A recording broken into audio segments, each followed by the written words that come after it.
Hi everybody, so today what we're going to be talking about is a continuation of our series on the redemption of ideologies and philosophies, religions, spiritualities through a Catholic framework. And so in our previous episodes we've covered the redemption of various therapies, and we were working primarily on the redemption of were the religions that were at the level of awareness, such as Buddhism, Taoism, Hinduism, and so forth.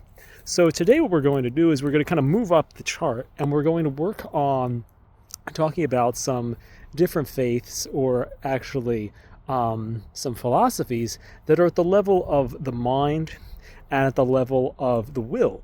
And so we're going to begin there, and we're going to see how far we can get as we continue this primer on the redemption of ideologies. So we're going to begin with a discussion of a poorly understood philosophy, because this philosophy is actually quite popular in modern times. There is a revival in our culture of Stoicism. Stoicism is a Greek philosophy that is based on seeing the rationality or the reason in all things and aligning our minds with rational thinking so that we are undisturbed. And so basically this philosophy has cosmological understandings, has ethical understandings, and has psychological techniques such as negative visualization, imagining the thing that you fear happens so that you're undisturbed if it does. Other things like having at hand the distinction between things that you are under your control and things that are not. And so this is a in-depth psychological practice which is exemplified by works like the Enchiridion by Epictetus and the Meditations of Marcus Aurelius. And so this was a very popular philosophy, and even if you study these things, it even appears almost that the Cynic philosophers were almost thought of as a kind there's a way in which there's something almost like where the Cynics are almost conceived of in a way like the monastics in this framework. And so there is this understanding of Stoicism that we can gain by study and also through practice. And today, in today's world, we've already mentioned this in our previous video about therapy. It kind of survives as the cognitive therapies, because whenever you read a book on cognitive therapy, you will see a quote from Epictetus. And so what I want to bring out in this video is the fact that this Stoic philosophy is actually something of a religion, and there really is, these are very poorly there's very poor distinctions made between the ideas of philosophy and religion, especially in the ancient world. And so I'm just not gonna go down that rabbit hole right now, but we can conceive of this essentially as a rational religion of Greece. So this is, and you can see this, there's almost theistic and poetic language used by Epictetus in some of his works. You could see this kind of there's almost prayers in a sense in some ways, but there is this element to it in some of the works. There's this flavor of looking at Zeus as kind of this rational. There's this some kind of reliance on this idea of trusting in fate and things like that. So there's a lot to study in Stoicism, to say the least. But what I really want to bring out here is how can we redeem this ideology? Because see, thinking is not the be-all end-all, but it is something that people can do. And by thinking and growing in our capacity to think and to approach life rationally, we can, in fact, improve our mental health and our functioning, and therefore we can grow in human formation. And so this is, again, what these videos are really about, is how do we redeem the different philosophies and religions of the world so as to create authentic Catholic forms of human formation and therefore bring about the reconciliation of various groups. This is what we're talking about in this video series.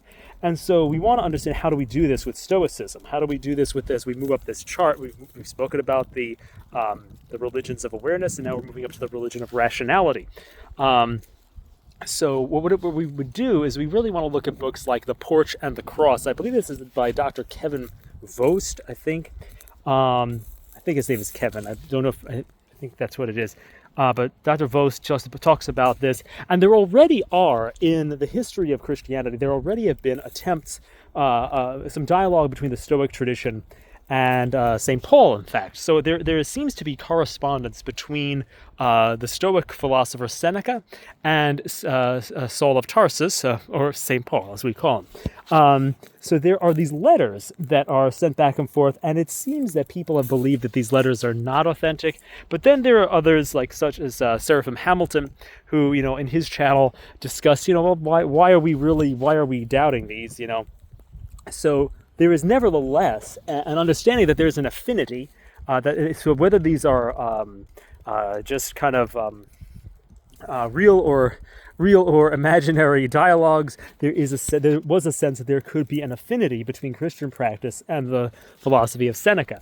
And so we see this as a historic Christian position. We also see that Seneca is quoted, I believe, in the book, he's quoted favorably by church fathers. And there's a lot of overlap between what the church fathers say about the passions and what Seneca says about the passions, and so on and so forth. So there is this way in which even there have been modified versions of Epictetus' Enchiridion, where there are some modifications where the text is essentially Christianized, where the idea of the philosopher is kind of co-opted into the idea of the monk, and so there is this kind of a shift, in these things. So there was a sense that this was a redeemable tradition, and there is a lot of especially there's some teaching from Musonius, who is another Stoic philosopher. There's some ways in which we can kind of get toward some pro-life stuff with that as well. So there's a lot in that book, The Porch and the Cross, which is food for the reconciliation of the Stoic tradition with the Catholic synthesis. Now, I would also caution us, though, to take into account the masterful work of Saint Severinus Boethius, which it takes this Stoic synthesis, or in fact the synthesis of all Greek philosophy, to an entirely new level. His work, The Consolation of Philosophy, is really an excellent work that should be studied as essentially an early work of art therapy, essentially, because he takes the philosophical and mythological and artistic heritage of the entire Greek philosophical tradition, crafts it into this narrative where he's talking to Lady Philosophy, and then single-handedly figures out the relationship between God's foreknowledge and free will, and before being bludgeoned to death as a martyr. So St. Severinus Boethius really deserves our consideration, not only as being somewhat of the founder of the scholastic movement, and I think he's thought of in this way, as far as I remember. But this is really an important work that should be studied, especially as we think about the integration of rational religions, because there is this relational quality where, he's speaking to Lady Philosophy, which I believe, which has resonances with the personification of wisdom in the wisdom literature also of the Old Testament. Because the wisdom is personified in the books, I believe, of like Ecclesiastes, so on and so forth.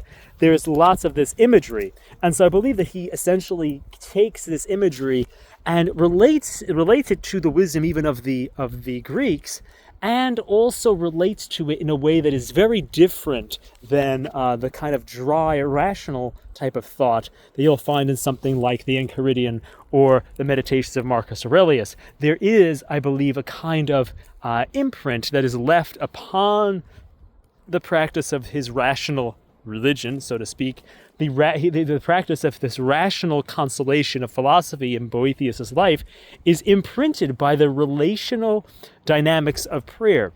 And so it is that these lower, the practice of the lower faculty of rationality is impacted by his prayerful life. And so it creates this relational dynamic which gives a completely different creative and relational flavor to this work, and should be studied as we try to redeem rational things into a Christian framework. So those are some different trailheads, so to speak, that we can talk about in the redemption of these ideas. And so I hope this is helpful for thinking about the redemption of Stoicism and, by extension, cognitive behavioral and cognitive therapies, because these are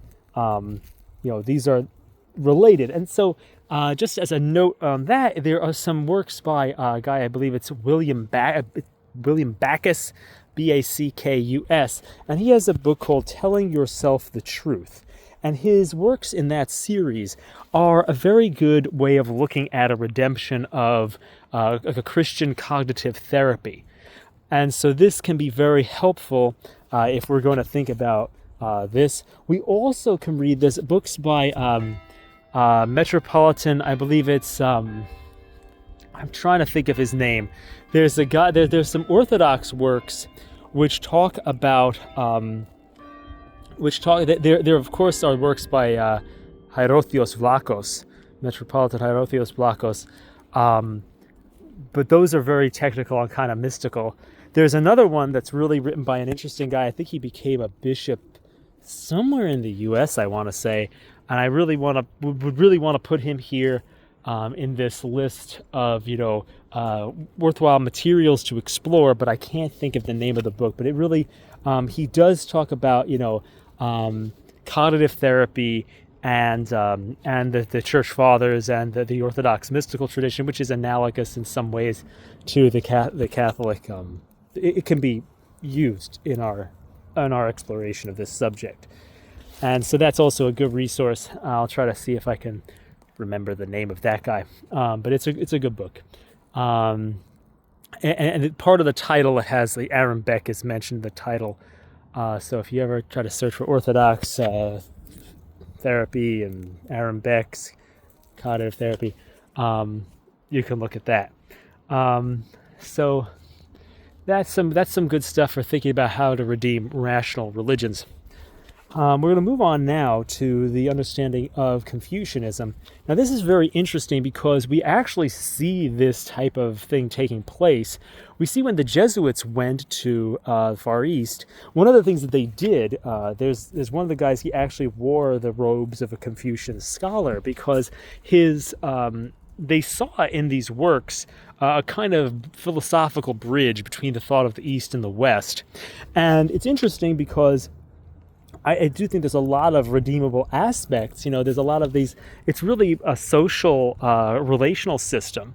Of course, there's been controversy about certain ceremonies of ancestor worship, and that there's a history of that, of discernment of what type of rituals are allowed and which ones aren't in the church. So those are some problems there that need to be addressed according to the guidance of the church. But there is the fact that you respect your family, the fact that you revere your father, the fact that you are polite, the fact that there are these type of things. There's this behavioral religion, so to speak. And so the thing is, so we've talked about this rational religion, and now we're talking about this behavioral religion. And so that is the Confucian tradition. And so the thing that's interesting, the Confucian tradition has, so for example, just so we give some context to it, some meat to this section to a degree, has things like texts like the Analects of Confucius, which, contains wise sayings. There's a formulation, for example, of basically the Golden Rule contained in this. There's a lot of thought that was, seen as kind of a bridge between traditions by those Jesuits in their evangelistic efforts. And so I really think that we should look to them to understand how to do this. And there's really, I think, a lot of redeemable material because really this is almost a cultural and relational religion that can be taken up into a Catholic synthesis pretty well. So that's a good thing there. All right, so now we're going to move into a discussion of the the relational religions. And so we're going to move to the discussion of the modern Judaism and Islam. And so when we talk about Islam and modern Judaism, we're speaking about something that we spoke about in previous videos at the level of the 12 steps.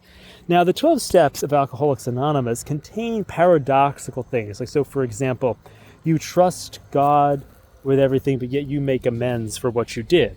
And so there's a similar paradox you'll see in Islamic texts where you see, okay, like you have to do the right thing, and also God's in charge of everything. And so you see these kind of, it's kind of a very simple monotheism.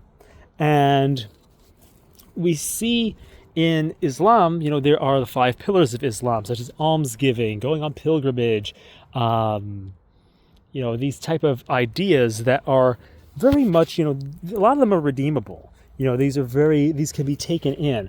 And we also see in Islam a tradition which is, the Sunni tradition, which is kind of this, what we would almost call like a Protestant type Islam, where it's like we follow simply the Quran. That's the way that one works. And then there's more of the Shia Islam, which is centered more on clerics and has this more clerical structure. And then we see the teachings of the mystical Sufis. And what's very interesting is that all these things can very much be synthesized actually into almost one culture, one religious group. It almost could be forged into one rite of the church. We see the Qibla, the area of the mosque is ripe for being able to become a housing almost for a tabernacle. We see that this whole, the minarets can with the praying 5 times a day, can easily become, incorporated into the liturgy of the hours. We see that if Islam were brought into the Christian fold, that it could be forged into essentially almost its own rite of the church. And of course, that would be above my pay grade to do. But the church could do something like that, could redeem and reconcile all these disparate elements with the orders of Sufis becoming orders of religious and priests, and the ethos of the Shia and the way they look at their imams can become part of their way of looking at a priesthood, and the Sunni focus on just kind of that can be a foundation for it. So there's a lot of ways you can kind of bring these things together, and ways that becoming Catholic would unify this whole system. And there's so much, obviously there are debates about whether in Islam whether there is the same God as the Christians, and there's whole discussions on whether there's sense and reference. And sense and reference are when you have this sense that, okay, I am praying to God, but I don't understand who God is and the way that God has revealed himself. That doesn't mean I'm not praying to God. That just means I have an incorrect conception of God or an incomplete conception of God. So there's ways of looking at this as worship of the true God, but not, in the way that he's trying to be worshipped or according to the real understanding. So there's ways of looking at that. And I feel that a redemption of Islam would create this ability to, and would take, the ability, you have beautiful poetry of various kinds. You could kind of bring these things into the Catholic tradition. You have also a beautiful artistic tradition, which could become its own, when infused with the capacity for images. This beautiful geometric tradition could take on, lots of really interesting aspects and really bring about great, beautiful art. And so there's a lot of stuff that's redeemable there. And the same can be said for Judaism. So modern Judaism has developed essentially in a similar way. You almost have, we have kind of more of a more or less liberal movement in Reform Judaism. But you see this kind of standard Judaism, I guess, in conservative Judaism, and we have like this, or this more the Orthodox Jews. We have that, but then we have beautiful things like the Hasidim can become a monastic order. Basically, we could do stuff with that. That would be able to be done. That could be brought. These beautiful forms of mysticism that can be found and really be rooted within the Catholic synthesis and have all this everything brought out in them. So there could be this beautiful way of bringing in stuff like there's insights that could be both sharpened and softened in various aspects of the Kabbalah, for example. So there could be Jewish forms of meditation that could be redeemed from these things. One interesting character to look at is Gutman Locks. I like a lot of his videos, and he talks about Jewish meditation, and we can bring in some of this stuff. We could do this. This could be done. So there's a lot of things in that tradition. There's even there's some different other forms of mysticism also in Judaism. I believe one of them begins with an M. There's like these exercises and stuff like that. So there's a lot of stuff there in this mystical life which can be understood and illumined further by bringing it into the Catholic mystical life. And so I think that could be really powerful to bring that together. And then we could have essentially, I think that could really work well. So those are some ideas that I think are helpful in the redemption of certain religions. And this can really, I think, be beneficial. And there's also, if you look at, I believe there's a YouTube channel, I think it's the Jewish Catholic. There's a bunch of, so there's people who are converts, who may have very interesting perspectives on the redeemable aspects of the Jewish tradition. And so I'm just giving some broad aspects to this so that others can kind of go to work on this type of thing. So I hope that's helpful in that regard. So what we really want to go to now is we need to really begin, because we've kind of worked our way up this list of religions, and I really would probably also, just for clarity's sake, we haven't mentioned Zoroastrianism, but Zoroastrianism is also somewhat monotheistic, and there could be some differences and similarities in how we might bring it into with this kind of level we're talking about with Judaism and Islam, because it is a theistic system. So that's going to be similar. There's differences in how things are conceived in that. So it may need some work. I'm not an expert enough on Zoroastrianism. The same is, I mentioned in the other video, I really didn't focus too much. I mentioned Sikhism to some degree, but I'm trying to stick to that framework that we have of the religions of awareness, being Buddhism, Hinduism, Taoism, and kind of Sikhism. The thinking ones being Stoicism, behavioral Confucianism, and then Judaism and Islam, and maybe Zoroastrianism as the relational ones. So that's kind of what I'm looking at here in this framework. So hopefully that's helpful.